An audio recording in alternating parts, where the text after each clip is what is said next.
Started. Flight mode. Good. Hello and good morning, everyone, and welcome to this morning session, Monday morning here from Stockholm. We are very happy to see you. The session is called The Transformative Power of WASH in Refugee and Host Communities. My name is Iben Markussen, and I'm the head of ECD and WASH and humanitarian activities with Plan International in Denmark. With me today, I have Anne Bisgaard, who's the communications expert from the Grundfos Foundation, and also Mandy Goxi, who is the Senior Director of Global Partnerships with Water Mission. I would ask you all to mute your mics as we move, and please post any chats or any questions in the chat as we go. By the end of the session, we will have time for answering them, and you can ask questions both to Water Mission. Mandy can try to answer them, and Anne from the foundation. Right, let's start the session.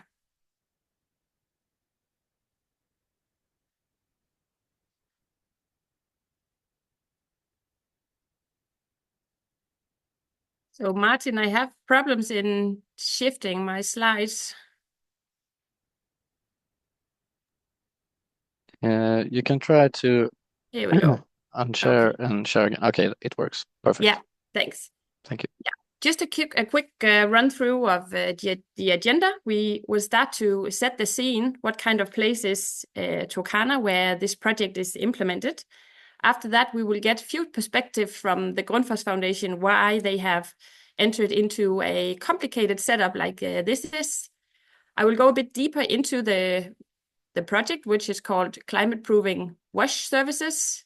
Talk about the partners, the consortiums, what is specifically new about this project and the way it's set up.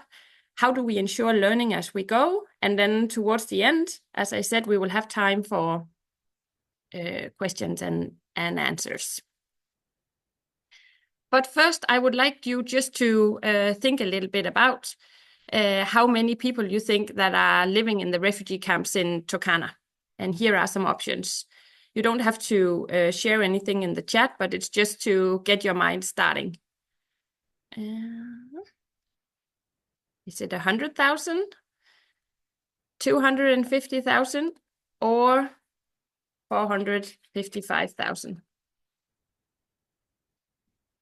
So the right answer is in the middle. It's actually 250,000 refugees and asylum seekers that are staying in the camps and settlements in Turkana. And they've been there for 25 years.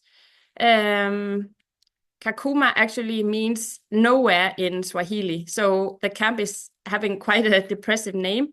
I think when the camp was set up 25 years ago, nobody really thought that that the camp would still be there after 25 years. So the place is really calling for new solutions that are long-term. So this is part of why this project have been set up.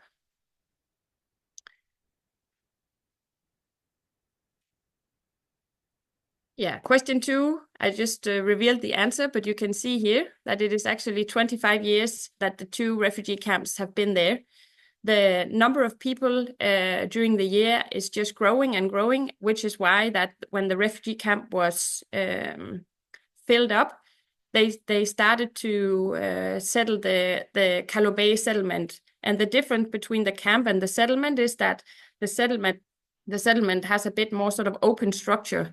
And is a bit more integrated with the Kakuma town and the context up there. So starting to move a bit away from camp structures as we know it.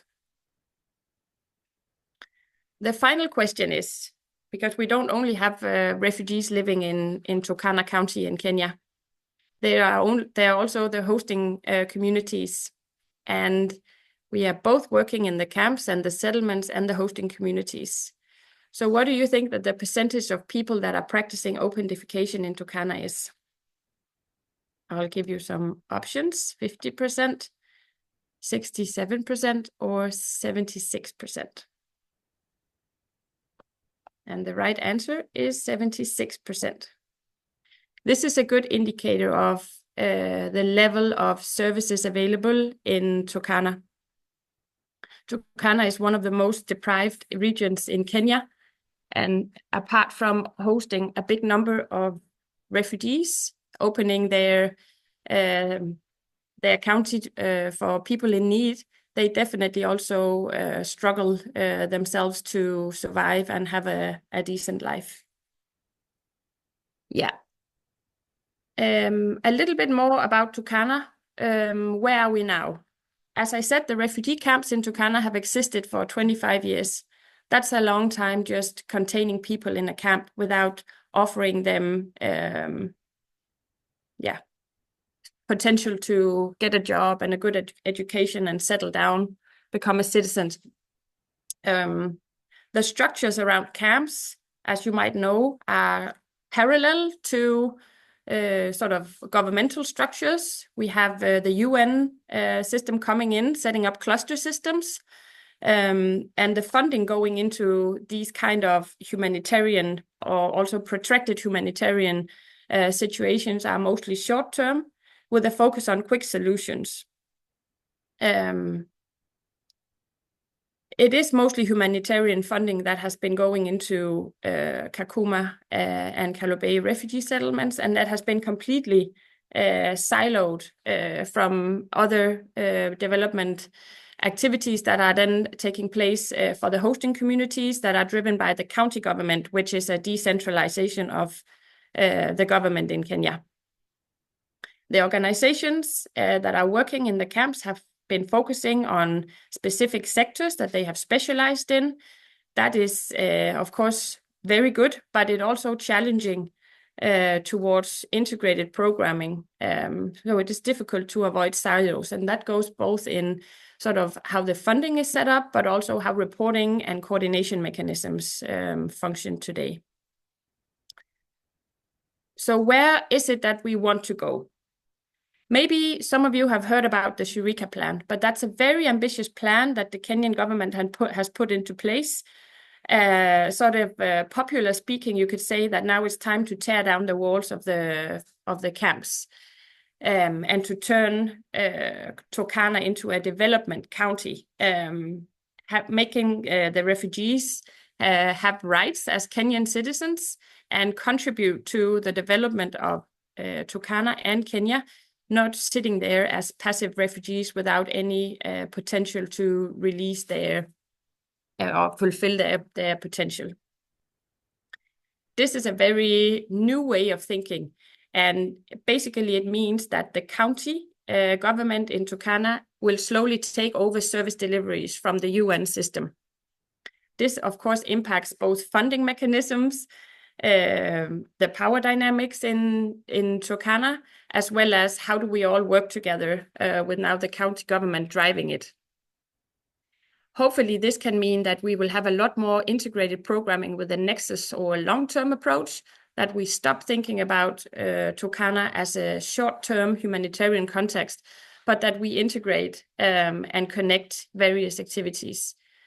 This is what we want to be a part of, and we think that this project and the setup around the project in Turkana can contribute to that.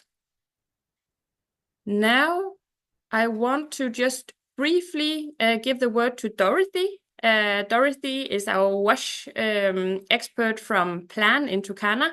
She will explain briefly what kind of place Turkana is, and after that, we will hear a bit from the Grundfos Foundation. Hello everyone, my name is Dorothy Moga. I work with Plan International in Kenya as a project WASH officer. I'm based in Kakuma Field Office. I'm privileged to be taking you through the aspect of WASH in Turkana County. Turkana County is a county situated in the northern part of the former Rift Valley province of Kenya. It is the second largest county by land area of 77,000 kilometers square. The country had a population of 926,976 at the 2019 census, and Turkana is an impoverished area characterized by arid and semi-arid lands. and staggeringly living in high poverty. More than 74.6% live below the poverty level at $2 per day, and 40% of the population have access to clean water, at least basic, due to poor water resource development and poor water management. The situation is made worse by persistent droughts in the region. The community life revolves around livestock, and they are strong social ties in the clan and families, and the local economy is primarily based on pastoralism through fishing in the Turkana, and small-scale agriculture is also predominant. Thank you for that, Dorothy. Now, a little word from the Grundfos Foundation, which is one of the donors in this project. Can everyone hear me? I hope so, because I'm on even sound. Hello, my name is Anne. I work with the Grundfos Foundation. That is the owner of Grundfos. We are getting into this sort of consortium because we know WASH pretty well. We've been doing that for many years as a part of our philanthropic program. But we've also realized that there is so much more to securing a prosperous life. And we know that WASH is also impacting on health, it's impacting on education. And for this reason, we've started partnering with more donors and for that to actually attack more problems in the same project consortium. So in particular for this project, we've been partnering with other Danish foundations.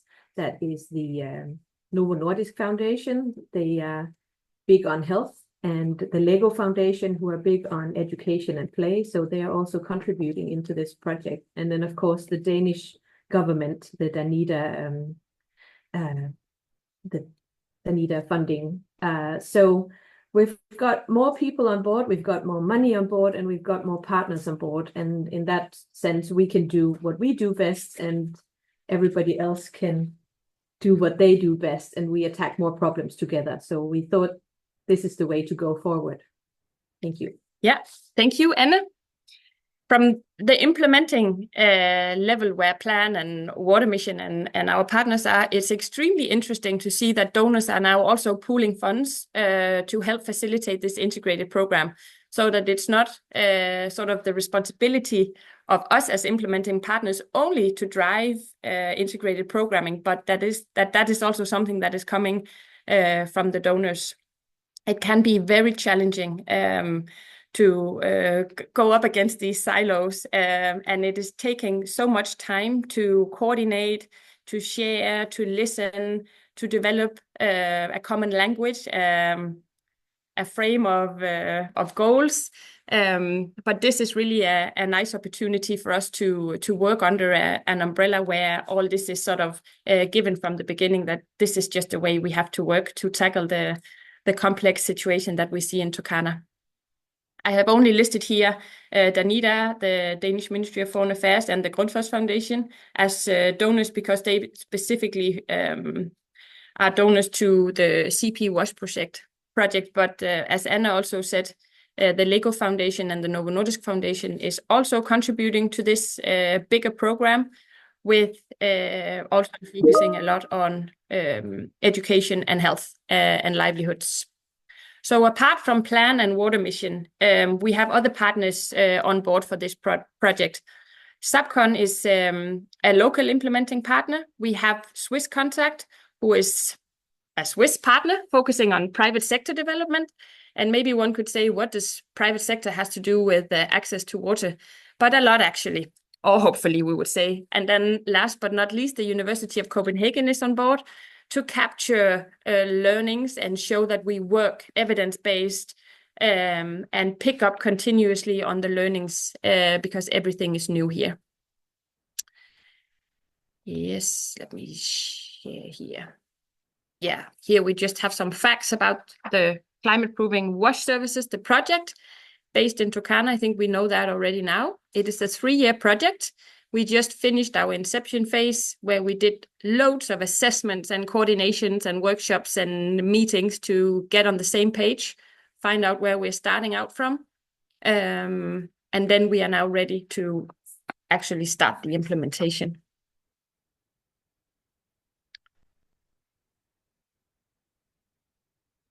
Yeah. The overall goal is actually to enhance resilience. So it is not a WASH project as such. We just use WASH to actually strengthen resilience. And as Anna says, WASH is not, it has a goal in itself and it has a clear impact in itself, but it can definitely also be used as a facilitator to achieve other goals. And this is how WASH has been thought here. So as you can see in outcome 1, we are trying to use WASH to also work on economic self-reliance. And it actually means how can we generate income from WASH inputs, actually. I will get back to that later on. Outcome 2 is a classic WASH outcome, you would say. How do we ensure that the WASH services that are provided in Turkana are sustainable? And that is really challenging because, as I said just before, the WASH services that are available in Turkana are definitely not sustainable because nobody thought that they would be there for 25 years. So you started out with something and then built something extra on it. You extended things and then started a new one maybe later on because you had a huge influx of refugees. At the same time, you have a hosting community that has very low level of services compared to the camps. So how to work sustainably in that setting is something that we must figure out how to do. And then the last one is to work on an enabling environment to ensure that it's not only things that goes on in the project that is sustainable, but that it moves beyond the project and it can stay there. Of course, when Plan is leading a consortium, everything is gender transformative. We are not working without also addressing gender. And climate is also something that we have to take into account, especially in a place like Turkana where the climate changes are seen more and more every day. And then this thing about working across refugee and hosting communities, it is really not sustainable either only to focus on host communities or the refugees. And with Plan's dual mandate, being able to work both in development and in nexus and in humanitarian settings, this project really offers a huge potential to work with both the host communities and inside the camps. And this is also something that is given by the donors, that this was actually mandatory to work on this grant. So it's also something that we see as a shift now, that it's not either or, but that everything has to be thought together into one solution. A little bit about the partners and the way we are working together. Plan, as I said, is leading the consortium. We are a community-based organization. Many of you maybe know us as a sponsor organization, but we are changing also into being a development and humanitarian organization where actually half of our global funding is also coming through grants. This dual mandate we think that our dual mandate has a lot to offer in the world as we see it today, bouncing between being humanitarian setting, being it a little bit more stable, than bouncing back to humanitarian settings. It could be in countries that are relapsing into a humanitarian situation, but it could also be just within a region in a country. We see this as a really strong card, and we apply our knowledge from the development side and the humanitarian side in more and more places around the world. We think that every opportunity we think that every situation is an opportunity to work gender transformative. What does that mean in WASH? It means that, as we all know, women are the ones who are bearing the burdens of the WASH chores in a household. Women are not represented in decision-making forum. And this is what we definitely see as a huge responsibility for us and everyone else to change. So whenever Plan is leading a project or a consortium, all partners in that consortium will work gender transformative. That's also a way of sort of spreading our mandate, you would say. And then, of course, we always also have a child-centered focus where we take into account what children need to thrive and grow and what parents need to enable that. Our role in this project is to work on CLTS+. And many of us might also know that CLTS comes with a lot of challenges. We actually find that it's somehow easy to shift people from open defecation into safe defecation, but to sustain that behavior change is very challenging. And we hope that this project would have something to offer here. This is where the income generating plan or parts come in, because we think that trying to strengthen a market around wash services locally can facilitate better services and thereby better impact. Let's hear from Water Mission, who is our technical partner on the project. First, a little video of who they are, and after that, a little video about what they are doing in the project. Greetings, my name is Anthony Ondicho. I work with Water Mission as Regional Manager for Turkana. Water Mission is a specialist in facilitating access to safe water solutions through remote solar-driven water systems. In a context like Turkana, we need to consider several factors when designing multiple-use water systems. Key among these include the availability of high-yielding groundwater resources. Number two, we look at the current livelihood practices of the communities that we are targeting to serve, whether they keep livestock, for example, or already practice crop farming. Number three, we look at the sustainability of the systems. We evaluate and help to build the capacity of the community and the responsible government ministries and departments so that they're able to own and operate the systems in the long term. And finally, we look at the demand population that we are targeting to serve in a manner that the capital investment vis-a-vis the population is justifiable. Thank you. And hear a bit about their role in the project. I will now speak about the TTEM technology. Now, starting with definition, TTEM is simply a towed ground-based transient electromagnetic system, which is designed for detailed 3D geophysical and geological mapping of the subsurface in a fast and cost-efficient way. Water Mission, with the support of the Grundfos Foundation, has made significant capital investments in this technology. We are currently employing the TTEM technology to map out groundwater resources within reasonable proximity of the Kakuma refugee camp and the host community. The assessment data will support decision-making around the most equitable and highest value allocations of groundwater resources between competing uses, including drip irrigation for crops, kitchen gardens, and safe water for the households. We have also provided trainings on the technology to national and county government officials and engineers, including even key wash stakeholders in Turkana County. And our goal is to help build capacity for project sustainability. Our work is undertaken through a multi-stakeholder approach. For example, we have recently just concluded on our site identification process, which involved a month-long series of consultations with key wash actors in the region. Thank you, Anthony. Greetings, my name is Anthony. Yes, let's see. I will now speak about the TTEM. I'm trying to shift here. Here we go, yeah. Another and a bit unusual partner that we work with in this project is Swiss Contact.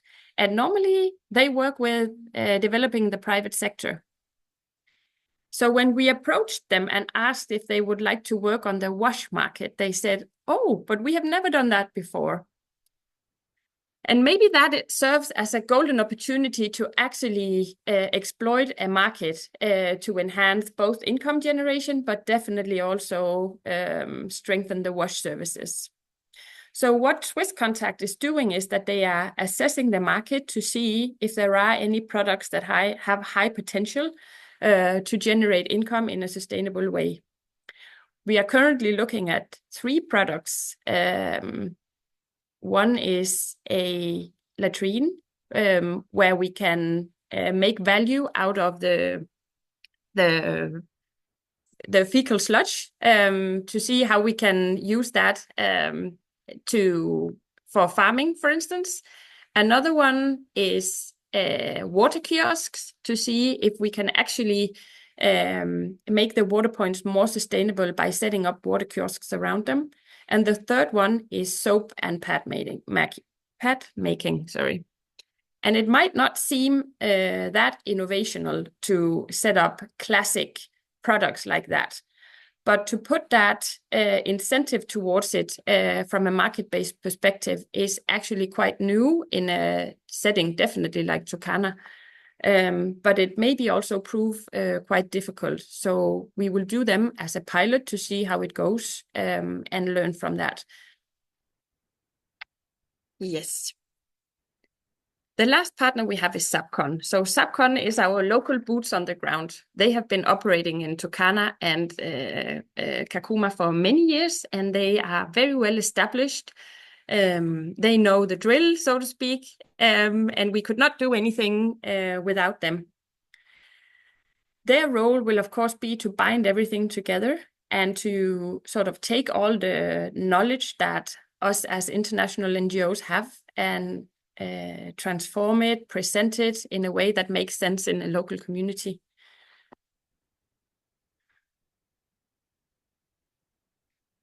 Yes. So we have actually put quite a big emphasis on learning from this project. And why is that? You could say that everything is the same, but then again, everything is also new. The donor alliance is new, pooling funds like this. What does that mean for our programming? And how do we make sure that even though our own CP WASH project is integrated, that we don't close ourselves and not integrate with all the other projects and actors that are working in Turkana? The capacities are new. This setup has not been established before. We need to learn how to work together and how to play each other better and put our capacities in play in the right timing. The setting is new. Some of us are new in Turkana, some are not. The political framework is definitely also new, setting new sort of guidance for how we as NGOs must work together with the county government, with the beneficiaries, and have this long-term perspective on our things. And then, of course, we have the climate change that are speeding up the need for impact in Turkana. We need to have the resources and we need to have the time to learn. Last year, Plan had a session that was co-hosted with the University of Copenhagen and the University of Lomé, because we had a wonderful research project there that was also funded by the Grundfos Foundation. Some of the learnings from that project was that somebody needs to be accountable towards the learning and help us facilitate learning, because we are all so busy in our everyday lives that we tend to not take time to sit down and reflect because the needs are so big. So that's why in this project, we also work together with the University of Copenhagen. I have a small clip here from Juliette, who is working as a young academic at the University of Copenhagen. So please have a listen to what their role is in the project. Hi, World Water Week. Thank you for having me. My name is Juliette Nicolai. I'm a research assistant at the Global Health section of the Public Health Department at the University of Copenhagen. I'm happy to be here with you today and share what we're doing with the Climate Proofing WASH project in Turkana. So our role as university partner is to provide access to the latest scientific evidence to ensure that this project remains fully evidence-based and well-informed. Our main task has been to collect, analyze, and translate scientific knowledge into practical and accessible insights that can directly help our project partners strengthen local wash systems and make them more sustainable and climate resilient. Since January, we've been conducting a thorough scoping review of existing literature to understand the interlinkages between climate change and WASH, with specific focus on resource-constrained settings. This review process has been a collaborative effort, with continuous input from our project partners. Together, we identified key research areas and determined the best strategies for disseminating findings. We also had the chance to meet in person in Turkana, which allowed for more in-depth discussions into the research findings. From our review, we are producing a policy brief and a detailed report that highlight key lessons and innovative approaches to build climate-resilient wash systems. These documents will soon be shared and reviewed by project partners. So this collaborative research not only supports the project, it also helps to set up a WASH Innovation Lab. This lab will function as a dynamic platform for sharing knowledge, best practices, and lessons learned about WASH in Turkana. It aims to foster co-learning within the project consortium, but also engage with other WASH stakeholders in Turkana, including NGOs, local government representatives, and refugee associations, creating wider opportunities for meaningful knowledge exchange and collaboration. Thank you for tuning in and enjoy the rest of World Water Week. Thank you, Juliette, for that. And Juliette briefly spoke about a WASH Innovation Lab. And that's what we are calling our learning hub, so to say. And this is not only for the project, but this is for Turkana, you could say. So everyone needs to be there to contribute with their knowledge and their perspectives and take away something that is valuable for them as well. We really want to spark this integrated collaboration. And we feel lucky that we have resources available to do so. Lastly, I don't want to hear you again, Juliette. I want to speak a little bit about 3 cross-cutting themes that we have in the project. One is gender transformation, the other one is climate resilience, and then the last one is social cohesion. I briefly talked about it already, but let's hear one last time from Dorothy about gender and from Anthony about climate change and social cohesion. We are almost done with our presentation. The role of WASH in gender equality in the host communities. Women and girls trek long distances to fetch water for household and livestock used in the host community, exposing them to gender-based violence and teen poverty, as well as inadequate menstrual hygiene management, limited access to safe sanitation impairs women also, their health and productivity, reinforcing their economic disadvantages. Men do not fetch water unless there are no girls or women in their households. In the refugee setting, there are times when water becomes a challenge and women and girls trek to nearby water points, and this affects school-going children who tends to spend their time queuing for water, ending up getting late to school or being absent. It is crucial to focus not only on improving access to water, to clean water, but also to enhance access to sanitation facilities and hygiene promotion, including menstrual hygiene management for several reasons. In Turkana County, where approximately 76% of the population practice open defecation, the risk of waterborne diseases is significantly elevated. Open defecation contaminates the water sources, leading to frequent outbreaks of diseases such as cholera and dysentery, which can have a severe health implication to the community. Furthermore, effective menstrual hygiene management is closely tied to access to clean water.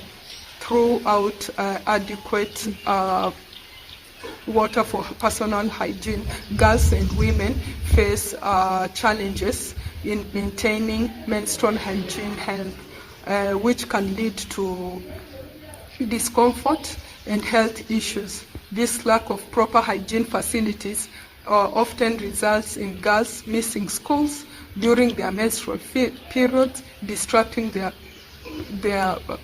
overall academic performances. Women may also struggle to perform their household chores effectively, impacting their productivity and well-being. Improving access to sanitation and hygiene facilities ensures that communities can practice safe sanitation and with methods of reducing disease transmission and promoting overall health. Yeah, thank you, Dorothy, for explaining sort of what is to be seen visually from gender inequality. But what lies underneath these are sort of the deeply rooted norms and traditions that are very difficult to change in order to change this unbalanced power dynamic, you would say. I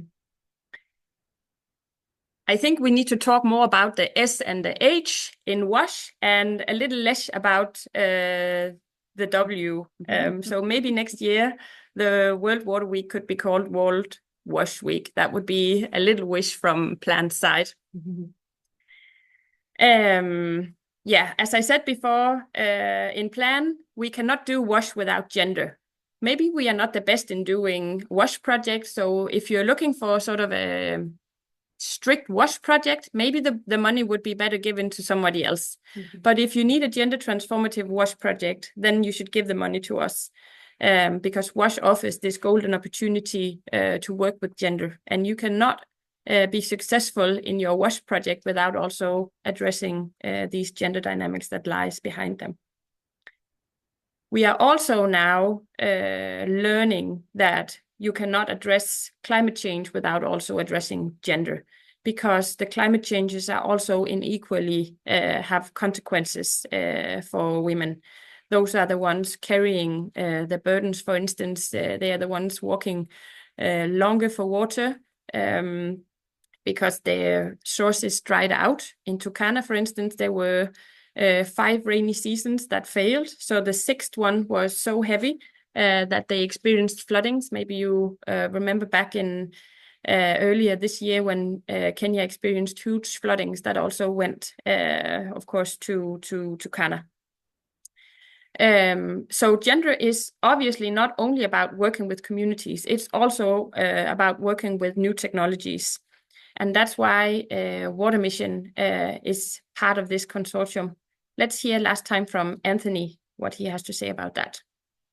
Here at Water Mission, we do see several solutions to these challenges.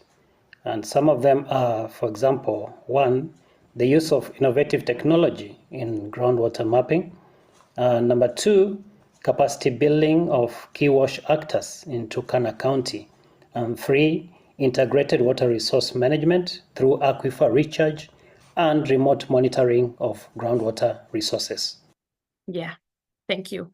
And here SAPCON is also playing a crucial role in educating the community in how climate change is impacting their everyday life.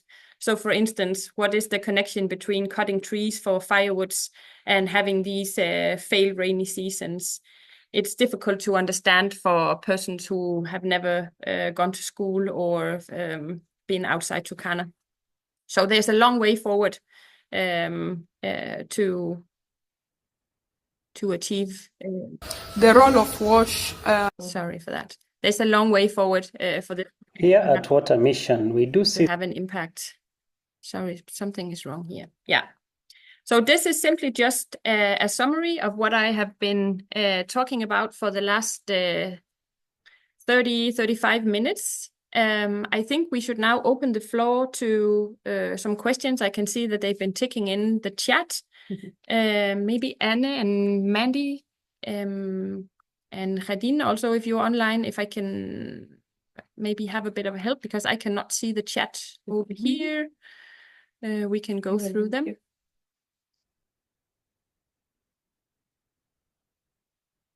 Yeah. Maybe you have you answered some of them online? I answered the questions in the chat more or less. So great. I think we should perhaps maybe open the floor. Yeah. If anyone wants to chip in? Yes. Martin, can you help me open the floor so that everybody can speak?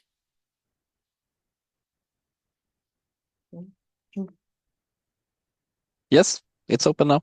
Okay, thanks. So if anybody has a comment or a perspective or a question that you think have not been answered in the chat, feel free. Stefan. Stefan is writing, could you describe a bit about the results of the project? Yes, stay tuned, Stefan, because we only started now. We are 6 months in, so we finalized the inception phase. So after 3 years, hopefully we will have some results. So I'm not able to share them now, unfortunately. And there's a question from Nora. Did you conduct a needs analysis or take part in multi-stakeholder for a multi-stakeholder forum? Yeah, that was actually a bit of a mix. So the bigger program with all the donors and all the partners, including the Lego Foundation and the Novo Nordisk Foundation, DANIDA and the Grundfos Foundation, before moving into Turkana, obviously made a needs assessment to find out where to do this sort of pilot integrated program, you could say. And then carving out the different components within that program, specific needs assessments have also been made. We have done one on, as Anthony was talking about, using the TTEM technology to map the groundwater. We have also done a gender and inclusive assessment where we can see in depth sort of the gender dynamics in Turkana. And we are in the middle of actually doing a baseline also. Apart from that, Swiss Contact have conducted their market assessment, so lots of assessments have been done, and they are all hosted, you could say, in that WASH Innovation Lab, where everyone both have chipped into sort of setting up the assessments with their terms of reference, but also sharing the results. So yes, we've spent a lot of time on assessments.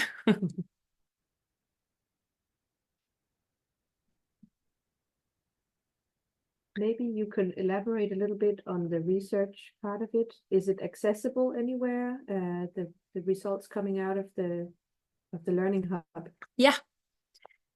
We are still trying to figure out if the learning is a process or a product. And maybe actually it's a little bit of both. It needs to have a function in the project's implementation, obviously. So that means continuous meetings, online sharing of information on WhatsApp groups, because Turkana is also a big place, far away from Nairobi and Copenhagen and other places. So a lot of things will be happening online, but there will be some products that the University of Copenhagen is responsible to deliver on. When they are ready, Juliette talked about a sort of a run-through of the academic literature, ensuring that we are sort of that we are not starting from scratch and that we are learning from others' best practices and experiences. That can easily be accessible. And then she talked about some policy briefs that might be relevant for Turkana only, but definitely could be of inspiration for others. So yes, we are very happy to share those once they're ready.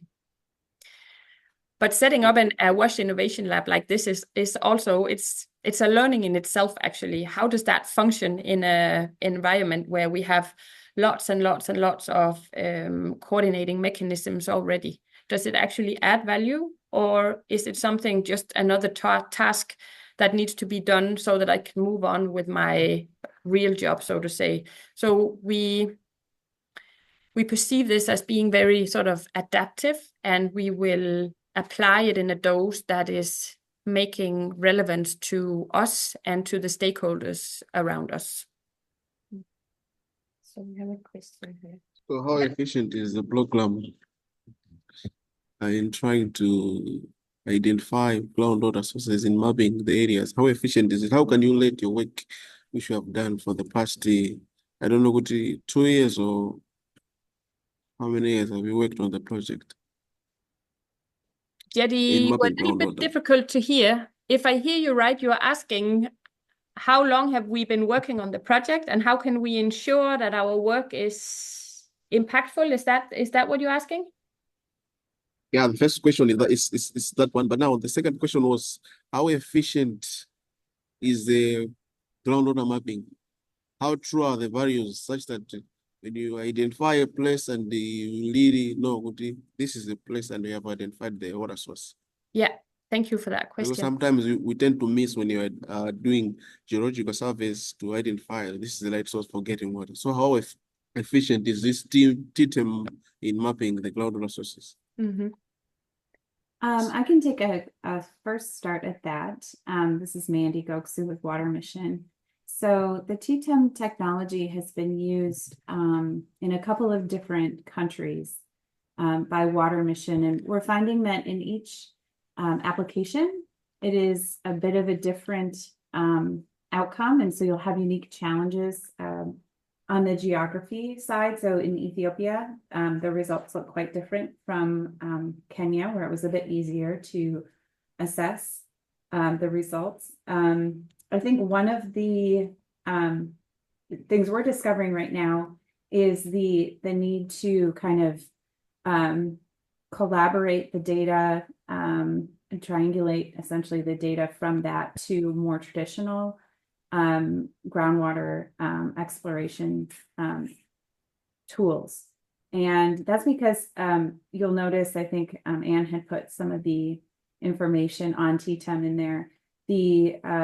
The depth at which you can see it goes down to 80 meters on the data. And so in some locations where you need to be able to see much deeper than 80 meters, you kind of need to look at multiple different tools and put them together. And so right now what Water Mission is doing is trying to understand, what capacity and skills do we need to bring in from other organizations or within our own technical engineering and innovation team to be able to take that data and make it very usable for a drilling contract, for example, or decision-making around where are the best places to drill. So I will say it's a wonderful technology, gives us a lot of new information. And at the same time, we're still in the process of figuring out exactly how to translate it into the most useful type of information. So we're really grateful for this partnership to be able to do something that's innovative. And I think that's why we also really appreciate this collaborative approach across the different partners. So it gives us some time and space to work on these kind of second level opportunities and initiatives. Jetty, was that answer enough? Yeah, that was a good answer, but I just wanted to add on something that's they can also include the indigenous knowledge or the local knowledge from the people, which helps them in identifying the local water sources. So that would be also a viable strategy in order to help to embrace the technology plus the local knowledge such that it addresses all parts of what they're trying to address. Thank you. Yes, absolutely. Local knowledge is always a first stop for any sort of exploration process. So that's one of the several tools that we use and incorporate. All right. Thank you, Mandy. Fania, you put a question in the chat. Would you be able to elaborate a bit? Would you be able to speak up? Hi, yeah, can you hear me? Yeah, great. Hi. Oh, hi. Yeah, I wasn't expecting to. Yeah, so I just thought that like with regards to like finding and thinking about your outcomes, like have you thought about using some systems mapping like through like causal loop diagrams or through stock and flow diagrams, for example, about like finding where potential leverage points in your systems could be? So like with a leverage point, you can see if you make a small change in the system, then you have a big impact to your outcome. So I was just wondering if this is something that you guys have thought about doing. I think it could be really useful, especially like if you have themes that are more qualitative as well. Thanks. Yeah, thank you, Fania. I think no, we have not thought about that yet, but I think it's great inputs to further sort of carving out what kind of coordinating framework we would establish. I know Emil and Khadin is also, maybe among others, on this call, working on daily basis on the project. So hopefully they have been taking notes. Emil or Khadin, do you want to come in and talk a little bit about coordinating it at a local level? Maybe Emil?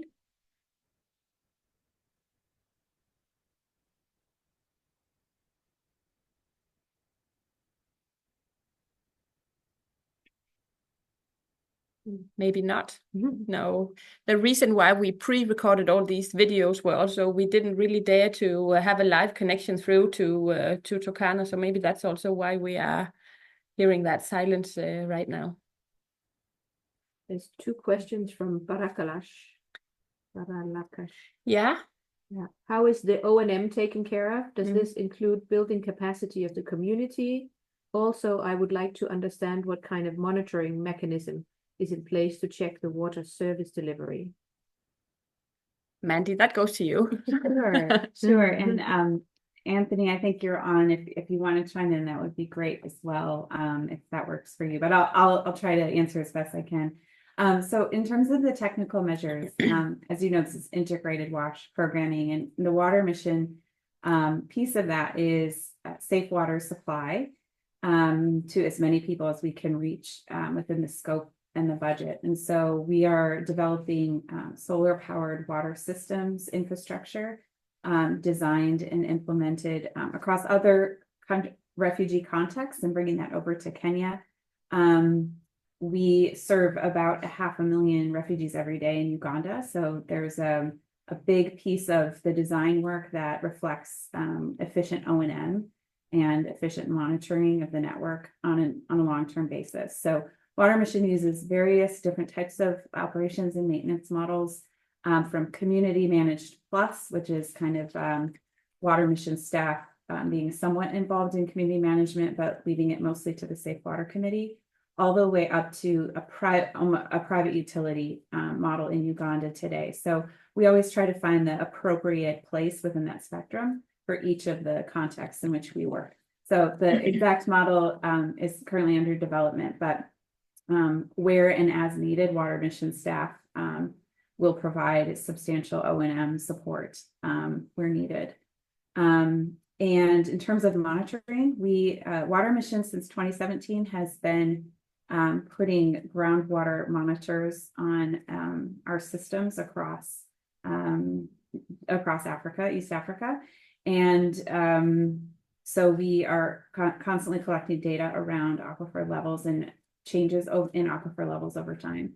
That needs about 3 years before we can see really good data to be useful for understanding climate impacts, but that is part of the project. And in addition, we also monitor uptime, so the functionality of the system, whether water is flowing or not flowing, we remotely monitor that on a platform from our Charleston office and also our Kenya office as well. So lots of technology to make sure that although some of these systems are quite remote, we have a really good pulse on whether water is flowing or not, and then able to send individuals out, specialists to make sure water can restart flowing as soon as possible.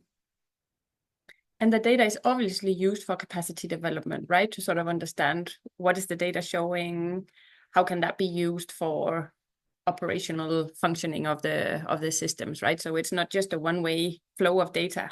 It definitely goes back into the communities. Absolutely. So we are always trying to kind of do on-the-job training or training in the moment of stakeholders who are involved, whether that's government officials, Water Mission staff, or community members, members of the Safe Water Committee, to make sure that there is that feedback loop and there is that response time that continually gets more and more efficient.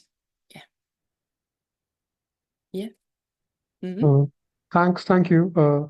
Just further, something that I want to know is like, do you have plan to hand over the project to the community? If so, like, how is that going to happen? You want to answer that? Yeah, I can do that. Yes, definitely handover sort of processes is the way we are working. as previously said, everything is new in Turkana in relation to service delivery mandates. So it's to be seen where we're at in 3 years, if the systems that are quite advanced for Turkana context can stand alone, and what kind of support is still needed. So we're not pulling out after 3 years. That's definitely not the plan. We just started. But yes, the county government obviously plays a central role in handing it over and ensuring operation and maintenance on the long run.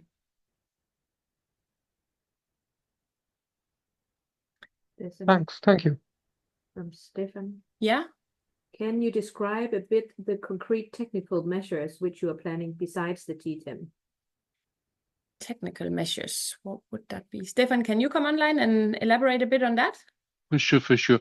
Just try to, but maybe you already gave a bit an answer. Technical measures means in the wash system. What are the needs in the wash system itself? You described a bit that you're integrating photovoltaic system, something like that.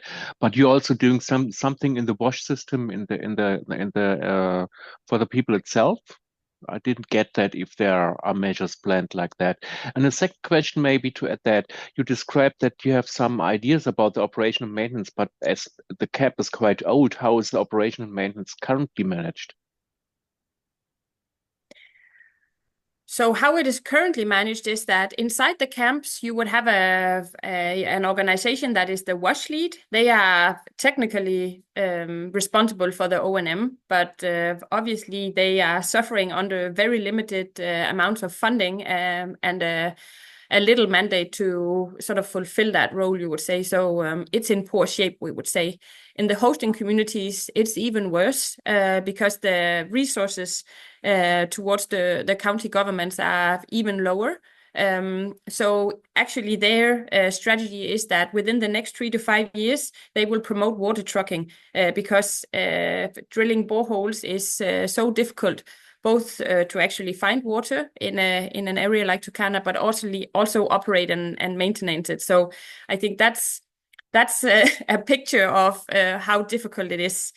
Now, for our project, the budget allows us to install around 7 or 8 multi-user water systems.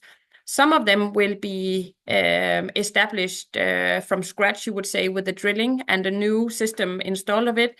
And others will be rehabilitated based on the power of the well, obviously, and also how the end users are situated around it, if they're scattered or close by. So that's some of the work that the assessments are showing us. And that's obviously the core of the program. And then around that, we will have the household latrines that will be constructed through our community behavior change components, and some public latrines that would also be situated in strategic places, maybe near a water kiosk. It could also be near markets or schools or whatever, but places where people would come.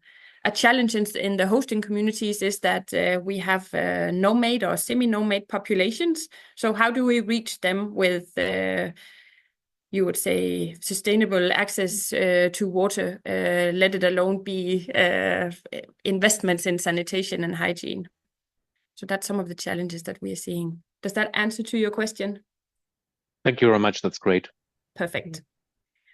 There's Yes. one last question for Mandy. Yeah. Is the same project being implemented in refugee settings in Uganda? This seems an interesting approach to WASH programming. Well done. And this is from John Mutebe. Thank you, John. Yeah, we're grateful that we can take years of experience from the Uganda West Nile context and bring it to Kenya. And although the context is quite different in terms of the population that we're serving, there's a lot of leapfrogging that we can do because we do daily operations and maintenance in Uganda. So we're looking forward to seeing what efficiencies we can find here. But the other big piece of that is that this is also very different in some cases because of the multiple use water approach. So water mission, what we have done very well in the past is water for people, providing safe water in disaster response and in community development programming. We've done some livestock work, but what's new to us is that we would integrate small scale irrigation, kitchen gardens, and livestock watering for livelihoods. And so this will have huge impacts on the financial model that we use for O&M and on the training that we have. And so we're really looking forward to learning, and hopefully that can be also part of the learning is kind of the management model and how that changes for water mission, because we're using this multi-sector approach. So very exciting work ahead. Yes, I want to say thanks to everyone and close the session. You can see here my contacts and Anna's contacts, and we will be around the week through, so you can find us in the physical booth at the conference and also in the platform online. Yes, we have a digital exhibition, so please feel free to come there and post your questions in the chat or leave your card and let us know if you have more stuff. Good. Thank you everyone for listening in, and I'm wishing you a great week with wonderful sessions. Bye.